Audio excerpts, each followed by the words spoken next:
So in addition to me, Sheila Hamp was on for the entire call, and given the nature of this agenda, I had Mike Disner join us because we had a lot of discussion around league economics and salary cap issues. In future meetings, it'll be Sheila and I, and we might add somebody based upon the agenda, but Mike was on this call. Obviously, you're well aware of the release yesterday about the 17-game schedule, 17 regular season games, 3 preseason. For us, that means we'll be playing a 17th game in Denver versus the Broncos this year, and next year would have an extra home game during the regular season and alternating thereafter. Off-season program, which with us having a new coach this year would have started next week in a normal year, but given the COVID restrictions that we're still operating under, everybody's off-season program is going to start on April 19th. We're still waiting for some of the direction on what the off-season program will look like in terms of COVID protocols, testing, virtual meetings, et cetera. That's still being negotiated between the league and the union. So more to follow on that. As you probably also are aware, there weren't any new playing rules or bylaws voted on at this meeting. Typically, this is the meeting where those kind of things are presented. There's going to be discussion around playing rules at subsequent meetings in April. So stay tuned for that. The media deals, which have been largely talked about in the press, were approved yesterday. Significant changes to how the game is going to be presented and how many games are going to be presented. Happy to take questions on that. I'm still working very closely with the state and the mayor's office, trying to bring as many fans back this fall to our games. Happy to talk about some of that as we get into this. And then lastly, before I take any questions, pretty substantial change on how the international games are going to be scheduled going forward. In previous years, the host team in the international series had either been awarded a Super Bowl in their city or had been one of the teams that was relocating to a new market. Going forward, I think beginning in 22, maybe 23, depending on how things fall, every team will be hosting a neutral site game once every 8 years in one of the international markets, which are London, Mexico, and Germany, with potential to expand into some other markets later on. So with that, those were some of the highlights of the meeting. Happy to take a few questions. All right, Tim, start us off. Hey, Rod, thanks for taking the time. You said the league and the Players Association were still kind of negotiating what the offseason training program will look like. Do you have any sense at all, just from the initial couple days of meeting here, that there might be some in-person, activities that take place in the offseason training program? I do, Tim. I think that the hope is that by the time we would get to minicamp and the later stages of OTAs, it might start to feel more normal like it would have been in prior years. But between now and then, I think there's going to be some different protocols, and those are still being negotiated. But I think we're getting, in the direction of normal, but not quite there yet. Go to Dave next. Hey, Rod, the sooner you can get us back to those warm environments for these, the better. We'd all appreciate that. So I got a couple. By the way.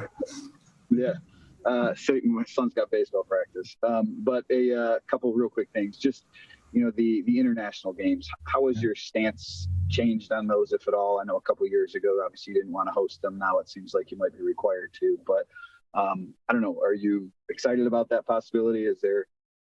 How do you feel about that? And which of those markets, if you've done any studies, is a good one maybe for Lions fans, or would you guys like to play in?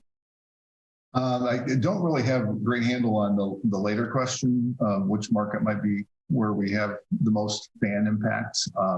I think the change is probably, makes it a little more sense with the extra ninth game being the game that would be periodically used to host a neutral site game. So even in a year when that might happen, we would still have 8 regular season home games at Ford Field. So it's not as if we're losing, a home game that we've been accustomed to hosting. And if it's what it takes to, make the international markets a success for the whole league, we'll do our part and we'll participate. And it is what it is. And I'm not sure when it will happen, but we're ready for it when it does. I think Roger Goodell had said, that his hope is everyone has full stadiums in the fall. Is that your belief as well, that we can have that, or we're trending towards that at least?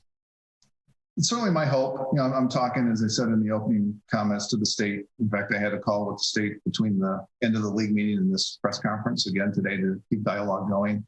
I had a call with the mayor's office last week. Obviously, we're trying to do everything we can to help by getting people vaccinated. I think that's a key step in this. With the FEMA vaccination site at Ford Field, I think we're doing between 5,000 and 6,000 vaccines per day there.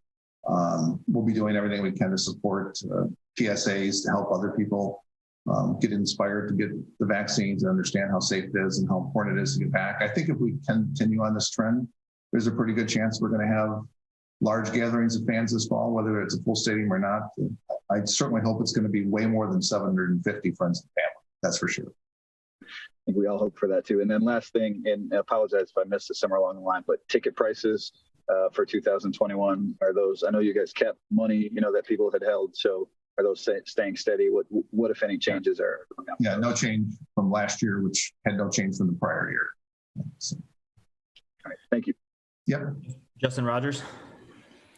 Hey Rod, good to see you. I wanted to check in now that we're a couple months into this new incarnation of Lions football, and I know collaboration has been this overarching theme, and so I don't think we ever really got to the root of the genesis or the idea behind why you modeled the structure the way you did, and I was just curious if you could elaborate at all on that.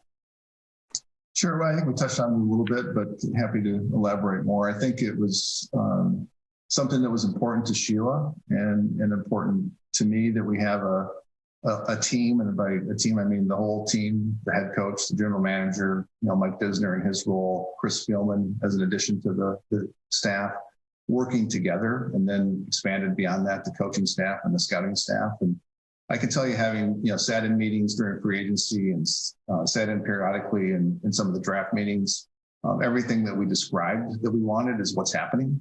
There's great collaboration, there's great participation, everybody's voice is being heard, and I think the results so far of what we've done and the results of what will come later on will prove that point out.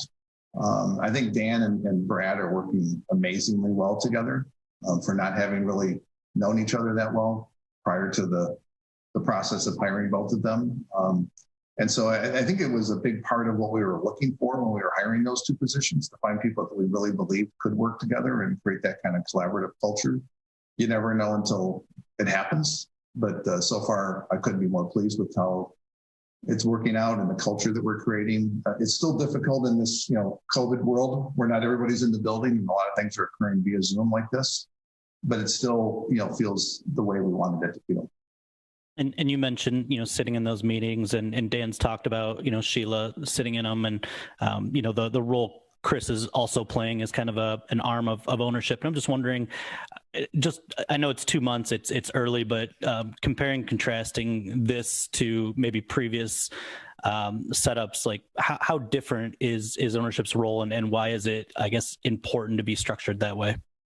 Yeah, I know there was a lot made about, Sheila sitting on some of those meetings. And I think it's important to make sure you guys understand that she was sitting in because she was invited to sit in, and I was invited to sit in by Dan and Brad. And that's part of the culture where, they want us around and they want us to be aware of what's going on.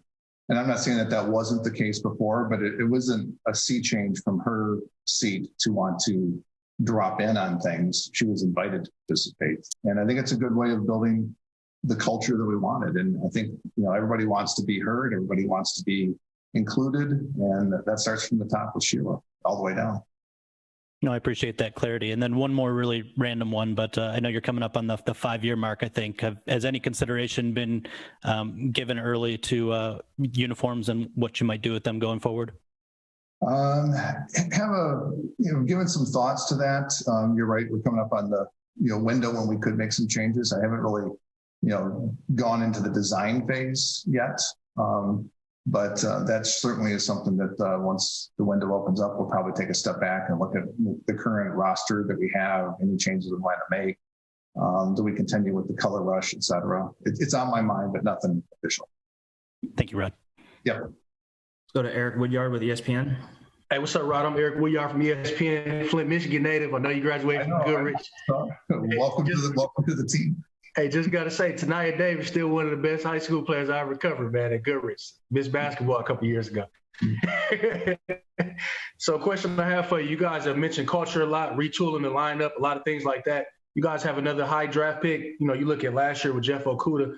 And when you talk about the culture, how do you bring these new guys? Is it a priority to bring those guys in, you know, with the clear mindset and really just changing how they're even thinking of the Detroit Lions? Is that a thought process when you're making this decision as well? Just kind of make sure that guys come in with the right mindset as well.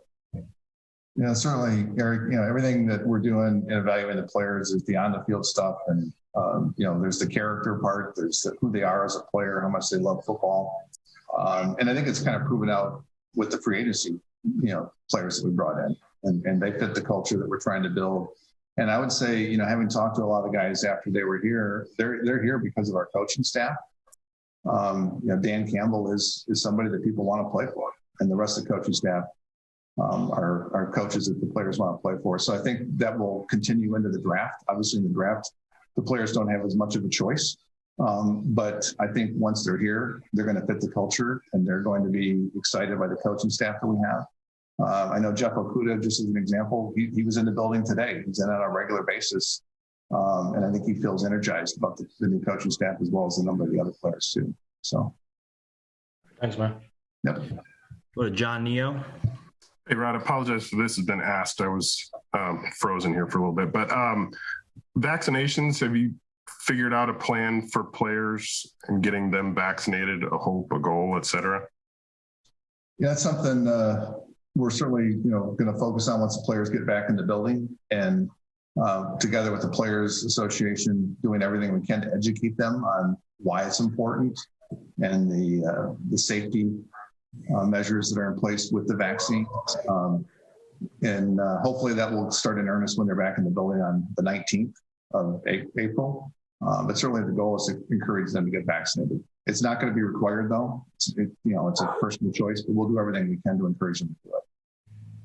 Apologize for the barking dog here, but a couple quick more.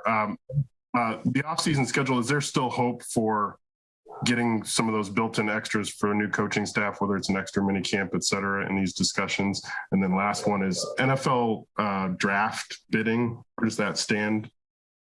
Sure. On the new coach thing, there's an opportunity that there might be some expanded days at the tail end of minicamp for new coaches. Not decided yet, not decided whether we would take advantage of it if it's available.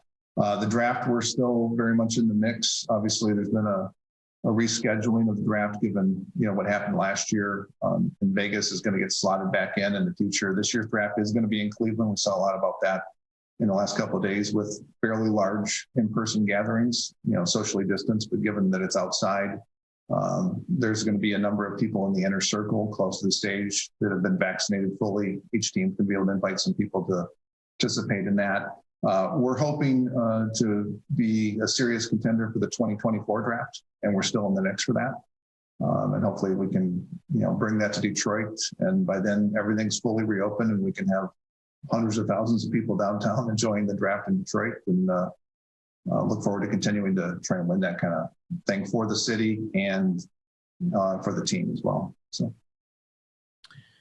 right, we'll go two more, Stoney, then back to Tim. Hi, Rod. Two quick things. You've talked about the culture a lot and how it's changed.